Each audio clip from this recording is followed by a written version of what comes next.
નમસ્કાર દોસ્તો, હવે જામશે ચોમાસાનો અસલી ખેલ, કારણ કે અત્યારે ભારતીય હવામાન વિભાગની આવી રહેલી લેટેસ્ટ માહિતી અનુસાર દોસ્તો કેરળની અંદર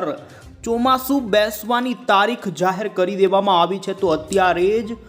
બંગાળની ખાડીના અંદમાન ટાપુ ઉપર ચોમાસાના આગમન થઈ ચૂક્યા છે. આગામી 24 કલાકની અંદર દોસ્તો ભારતીય હવામાન વિભાગ તરફથી સત્તાવાર રીતે અંદમાન ટાપુ ઉપર ચોમાસાના આગમનની થઈ શકે છે જાહેરાત. એવામાં કેરળની અંદર આવનારી 26 મે આસપાસના સમયગાળાની અંદર જ, એટલે કે આપણા ભારતની અંદર દોસ્તો આ વખતે 6 દિવસ વહેલું ચોમાસું બેસવાની થઈ રહી છે સંભાવના. ત્યારે દોસ્તો આપણે જાણીશું અત્યારે આ બધી આગાહીઓની વચ્ચે આપણા ગુજરાત રાજ્યના વાતાવરણની અંદર મોટો પલટો નોંધાણો છે, કારણ કે બંગાળની ખાડીમાં રચાયેલું લો પ્રેશર અત્યારે બંગાળની ખાડીના કારણે પવન અને ગુજરાતની અંદર ભેજના પ્રમાણને લઈ ગુજરાતના વાતાવરણની અંદર મોટો પલટો નોંધાણો છે. ત્યારે દોસ્તો આપણે ખાસ આજના વિડીયોને તમે અંત સુધી જોવાનું રાખજો, કારણ કે આવનારા અઠવાડિયામાં અરબ સાગરની અંદર મોટી હલચલ થવાના એંધાણ છે. એવામાં વિવિધ મોડલો તરફથી અરબી સમુદ્રમાં કોઈ મોડલ તો વાવાઝોડા સુધીની પણ સંભાવના વ્યક્ત કરી રહ્યા છે. ત્યારે આપણે જાણીશું શું ગુજરાત ઉપર આ ચોમાસા પહેલા આવનારા દિવસોમાં કોઈ વાવાઝોડાનો ખતરો છે કે નહીં. તો હવામાન નિષ્ણાંત એવા અંબાલાલ પટેલે પણ વાવાઝોડાની એક નવી આગાહી અત્યારે જાહેર કરી છે. ગુજરાત રાજ્યની અંદર દોસ્તો જાણીશું આજે આ સાથે આવતીકાલ, હવે આવનારા દિવસોની અંદર કોઈ વરસાદની સંભાવના, તમામ અપડેટ એક પછી એક જાણીએ. પહેલાં તો દોસ્તો તમે અમારી આ મજેદાર યુટ્યુબ ચેનલ પર નવા છો તો ખાસ મિત્રો આ ચેનલને સબસ્ક્રાઈબ કરી દેજો. સૌથી પહેલાં તો દોસ્તો તમે અહીં નજર કરી શકો છો, ભારતના કેટલાય રાજ્યોમાં અત્યારે તીવ્ર કડાકા અને ભડાકા અત્યારનો તોફાની વરસાદ પડી રહ્યો છે. આ ચોમાસા પહેલાનું સૌથી પહેલા બંગાળની ખાડીમાં દોસ્તો જે ગઈકાલે લો પ્રેશર હતું તે વેલ માર્ક લો પ્રેશર અત્યારે તમિલનાડુના દરિયાઈ કાંઠાના ભાગોમાં ભૂકા કાઢનારો તોફાની વરસાદ આપી રહ્યું છે. દક્ષિણ ભારત અત્યારે જાણે ચોમાસું બેસી ગયું હોય તેમ કેરળ, કર્ણાટક, તમિલનાડુ વાદળોથી ઘેરાઈ ચૂક્યા છે અને અરબ સાગરના કાંઠાના ભાગો માટે તો માછીમાર ભાઈઓને દરિયો ન ખેડવાની પણ સૂચના આપવામાં આવી છે. દોસ્તો સંભાવના જોવા મળી રહી છે કે બંગાળની ખાડીમાં અત્યારે તમિલનાડુ ઉપર આવેલું આ લો પ્રેશર આગળ જતા 2 મોડલોની માહિતી અનુસાર ગુજરાતના દરિયા એવા અરબી સમુદ્રની અંદર આવી શકે છે અને અરબ સાગરમાં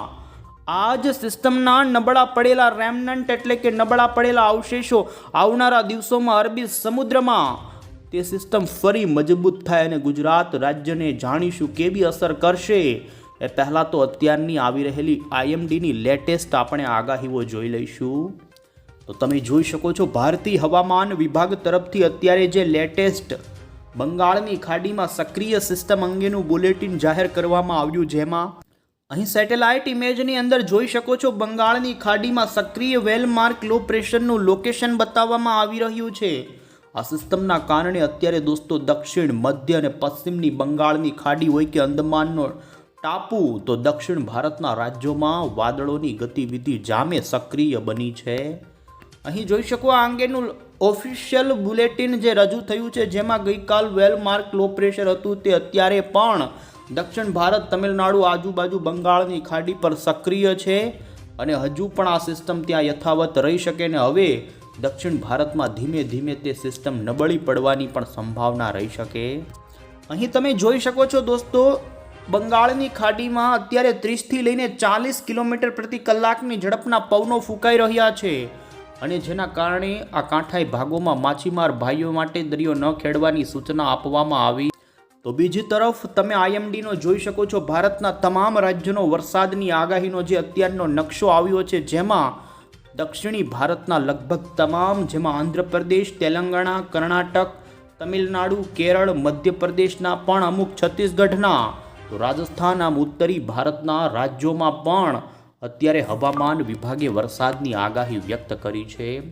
દોસ્તો આપણા ગુજરાતમાં હવે હીટ વેવ જે અત્યાર સુધી ચાલતી હતી તેમાં રાહત મળશે અને તમે જોઈ શકો ગુજરાતમાં હવે ધીમે ધીમે હીટવેવ એટલે કે તાપમાનમાં ઘટાડો નોંધાઈને આજે ગરમીમાં ઘટાડો નોંધાણો છે, ત્યારે તમે 16 મે ઉપરનો પણ ભારતના તમામ રાજ્યનો આગાહીનો અહીં નકશો જોઈ શકો છો, જેમાં બંગાળની ખાડીના કાંઠાથી લઈને પશ્ચિમ બંગાળ આમ તમામ આ ભાગોમાં વરસાદની સંભાવના, જ્યારે આપણા ગુજરાતમાં અત્યારે વરસાદની કોઈ આગાહી હવામાન વિભાગે નથી કરી અને તમે 18 મે સુધીના આઈએમડીના ગુજરાતના નકશા જોઈ શકો છો, જેમાં હાલ તો ગુજરાતમાં હવામાન વિભાગે કોઈ પણ પ્રકારના વરસાદની દોસ્તો આગાહી નથી આપી, પરંતુ દોસ્તો તમે અહીં જોઈ શકો છો અમે તમને ગુજરાતનું અત્યારનું સેટેલાઇટ ઇમેજ બતાવી રહ્યા છીએ, જેમાં બંગાળની ખાડીની લો પ્રેશરવાળી વરસાદી સિસ્ટમના કારણે અત્યારે અરબ સાગરમાં ભેજ ખેંચાઈને આવી રહ્યો છે અને એ જ ભેજના કારણે અરબ સાગરમાંથી વાદળાઓએ આજે સૌરાષ્ટ્રના ભાવનગર, અમરેલી, જૂનાગઢ, જેમાં પણ ગીર સોમનાથ, પોરબંદર તો દક્ષિણ ગુજરાતના પણ મધ્ય સુધીના ભાગોના જિલ્લાના વાતાવરણમાં દિવસ દરમિયાન વાદળછાયું વાતાવરણ જોવા મળ્યું છે અને જેને લઈ તાપમાનમાં પણ ઘટાડો જોઈ શકો છો. સુરત, નવસારી, ડાંગ લાગુના વિસ્તારો તો કચ્છના વાતાવરણમાં પણ વાદળાઓ, આમ ગુજરાતમાં આજથી જાણે ચોમાસું હવે બેસવાનું હોય તેમ વાતાવરણ રચાવાની શરૂઆત થતી જોવા મળી છે. અને ત્યારે હવે પછી આપણે અહીં દોસ્તો મોડલની અંદર જોઈ લઈશું કે અત્યારે ગુજરાતમાં શું કોઈ જગ્યાએ છૂટો છવાયો પણ વરસાદ પડી શકે છે કે નહીં. દોસ્તો જોઈ શકો છો હાલની અત્યારની મોડલોની અપડેટ અનુસાર ગુજરાતમાં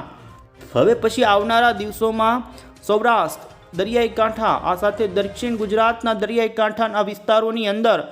આકાશમાં વહેલી સવાર દરમિયાન વાદળોની ગતિવિધિ જોવા મળી શકે છે. તો બીજી તરફ અહીં એ પણ સંભાવના છે કે સૌરાષ્ટ્રના કેટલાક છૂટા છવાયા સ્થળોમાં હવે પછી બપોર પછી, જો કે ખૂબ ઓછી શક્યતા છે તેમ છતાં પણ અહીં જોઈ શકો છો ગીર સોમનાથ, જૂનાગઢ, અમરેલી, રાજકોટના કેટલાક વિસ્તારો તો દક્ષિણી ગુજરાતના મહારાષ્ટ્ર લાગુ ડાંગ, વલસાડના અમુક છૂટા છવાયા સ્થળોની અંદર છૂટો છવાયો હળવો વરસાદ ઝાપટા સ્વરૂપે થાય તેવી સંભાવના અહીં દોસ્તો યુરોપિયન મોડલ બતાવી રહ્યું છે. તમે 17 મે ઉપર પણ ગુજરાતના વાતાવરણ ઉપર નજર કરી શકો છો. હવે પછી ગુજરાતમાં જોઈ શકો છો વાદળછાયું વાતાવરણ રહી શકે છે ને એમાં પણ બપોર પછી કેટલાક છૂટા છવાયા સ્થળોની અંદર 17 તારીખે પોરબંદર, જામનગર, જૂનાગઢના સીમિત તો દક્ષિણ ગુજરાતથી લઈ કચ્છના પણ અહીં તમે નજર કરી શકો છો. મુન્દ્રા, ભુજ વચ્ચેના પટ્ટાની અંદર આવનારા દિવસોની અંદર દોસ્તો પ્રી મોન્સૂનની શક્યતા જોવા મળી રહી છે. જોકે ગુજરાતમાં આમ તો જોવા જઈએ તો 20 મે સુધી એવા કોઈ પણ પ્રકારના વરસાદની આગાહી અન્ય મોડલ આધારિત નથી જોવા મળી રહી, પરંતુ રાજ્યમાં હવે ધીમે ધીમે ભેજ વધવાના કારણે વાદળછાયા વાતાવરણની સારી એવી સંભાવના રહી શકે. અમે દોસ્તો ખાસ આપને અહીં બતાવી રહ્યા છીએ 20 મે સુધી તો રાજ્યમાં કોઈ એવો મોટો પલટો ન આવે, પરંતુ અરબી સમુદ્રની અંદર હવે પછી તમે નજર કરી શકો છો તો અરબ સાગર 19 અને 20 તારીખથી હલચલ કરવાના મૂડમાં જોવા મળી રહ્યો છે. અને તમે અહીં જોઈ શકો છો ખાસ કરીને અરબી સમુદ્રની અંદર દોસ્તો અત્યારે જે દક્ષિણી ભારત ઉપર લો પ્રેશર જોવા મળી રહ્યું છે તે જ લો પ્રેશર એમના નબળા પડેલા અવશેષો હાલ યુરોપિયન મોડલ અહીં બતાવી રહ્યું છે કે ધીમે ધીમે અરબ સાગરની અંદર વાદળનું વમળ રચાય અને નબળા પ્રકારનું સાયક્લોનિક વરસાદી સિસ્ટમ કે જે અરબી સાગરમાં રચાય અને તમે નજર કરી શકો છો 19 મે ઉપર આ વિસ્તારોમાં એક સાયક્લોનિક ચક્રવાતી પરિભ્રમણની સંભાવના ઊભી થઈ રહી છે. આપ જોઈ શકો છો 20 તારીખ ઉપર આ જ સિસ્ટમ ફરી વધુ આગળ વધી શકે છે. જો કે અત્યારે યુરોપિયન મોડલ આ સિસ્ટમના કારણે ગુજરાતની અંદર વાદળિયા વાતાવરણની સાથે અને ભેજથી વધુ કોઈ મોટી સંભાવના નથી બતાવી રહ્યું, પરંતુ દોસ્તો આ વખતે ઉનાળામાં સચોટ જે માવઠાની અંદર મોડલ રહ્યું છે તેના અંગે આપને જણાવીએ તો તમે નજર કરી શકો છો 18 અને 19 મે ઉપર અરબી સમુદ્રની અંદર આ જ સિસ્ટમના નબળા પડેલા અવશેષો ફરી મજબૂત થાય અને 20 તારીખ ઉપર દોસ્તો અરબી સમુદ્રમાં આઇકોન મોડલ કે જે જર્મન મોડલ ગણવામાં આવે છે તે લો પ્રેશર રચાવે તેવી અત્યારે સંભાવના ઊભી થઈ છે. જી હા દોસ્તો, તમે જોઈ શકો છો 20 મેના સમયગાળા દરમિયાન ગુજરાતના દરિયાકાંઠાથી દૂર અરબી સમુદ્રમાં લો પ્રેશર બનવાની સંભાવના છે, જે ધીમે ધીમે 21 અને 22 તારીખે અત્યારે જે ઉત્તર ભારત ઉપર હાઈ પ્રેશર હોય છે, જે એન્ટી સાયક્લોન નબળા પડશે તો આ અરબ સાગરની સિસ્ટમ દોસ્તો ગુજરાતના દરિયાકાંઠા સુધી આવી શકે છે. જો કે તે વાવાઝોડું બને તેવી સંભાવના નથી, પરંતુ આ સિસ્ટમના કારણે ગુજરાતના દરિયાઈ કાંઠાના વિસ્તારોમાં આવનારા દિવસોમાં દોસ્તો માવઠું થવાની સંભાવના 20 મે પછી આ મોડલ આધારિત જોવા મળી રહી છે. ત્યારે અમે તમને અમેરિકન મોડલ GFS અનુસાર પણ માહિતી આપીએ તો એ મોડલ 22 અને 23 મે પછી જોઈ શકો છો અરબ સાગરમાં નવી જ એક ચક્રવાતી પરિભ્રમણવાળી સિસ્ટમ રચે અને જે ધીમે ધીમે મજબૂત બનતી ઉત્તર પશ્ચિમની દિશામાં આગળ વધતી ગુજરાતના દરિયાકાંઠાથી દૂર ઓમાન દેશ તરફ ફંટાય, ઓમાનના કાંઠા તરફ જાય ત્યારે વાવાઝોડા સુધી પણ મજબૂત થાય તેવું અત્યારે આ અમેરિકન મોડલ બતાવી રહ્યું છે. પરંતુ આમ મોડલોની દોસ્તો આવી રહેલી જુદી જુદી માહિતી અનુસાર આપને જણાવીએ તો ગુજરાતમાં 20 મે પછીના સમયગાળાની અંદર માવઠા રૂપે કમોસમી એવો પ્રી મોન્સૂનનો કહી શકાય એવો વરસાદ પડી શકે, કાં તો એ સિસ્ટમના ફોર્મમાં આવી શકે, કાં તો છૂટો છવાયો આવી શકે છે લોકલ વરસાદી સિસ્ટમને લઈ. આથી ખેડૂતોએ 20 તારીખ પછી ગુજરાતમાં આ વરસાદને લઈ તૈયારીની સાથે ગુજરાતમાં દોસ્તો આમ તો ચોમાસું 15 જૂન પછી એટલે કે હજુ 1 મહિનાની વાર છે. અત્યારની હવામાન વિભાગની આગાહી આવી છે દોસ્તો કે કેરળની અંદર 26મી મે આસપાસ ચોમાસું બેસી શકે છે, ત્યારે મુંબઈ સુધી આ વખતે ચોમાસું ઝડપી આવી જાય, પરંતુ સંભાવના છે કે ગુજરાતની અંદર ચોમાસું 15 જૂન પછી 20 તારીખ આસપાસ બેસી શકે તેવી સંભાવના. અને અંતે દોસ્તો આપણે હવામાન નિષ્ણાંત એવા અંબાલાલ પટેલની પણ અત્યારની નવી નકોર આગાહી જાણીએ તો તેમણે મંગળવારથી રાજ્યના જુદા જુદા ભાગોમાં હવે પછી પ્રી મોન્સૂન વરસાદ થવાની તેમણે તો પૂરેપૂરી શક્યતા વ્યક્ત કરી દીધી છે. અરબ સાગર હવે વધુ સક્રિય થવાના કારણે રાજ્યના વાતાવરણમાં મોટો પલટો આવી શકે છે અને તેમનું કહેવું છે કે દોસ્તો 22-23 મેના રોજ નવી સિસ્ટમ રોજ દરિયાના ભાગોની અંદર રચાઈ શકે છે. કેરળના દરિયાકાંઠે 24થી 25 મેની આસપાસ ચોમાસું પહોંચી શકે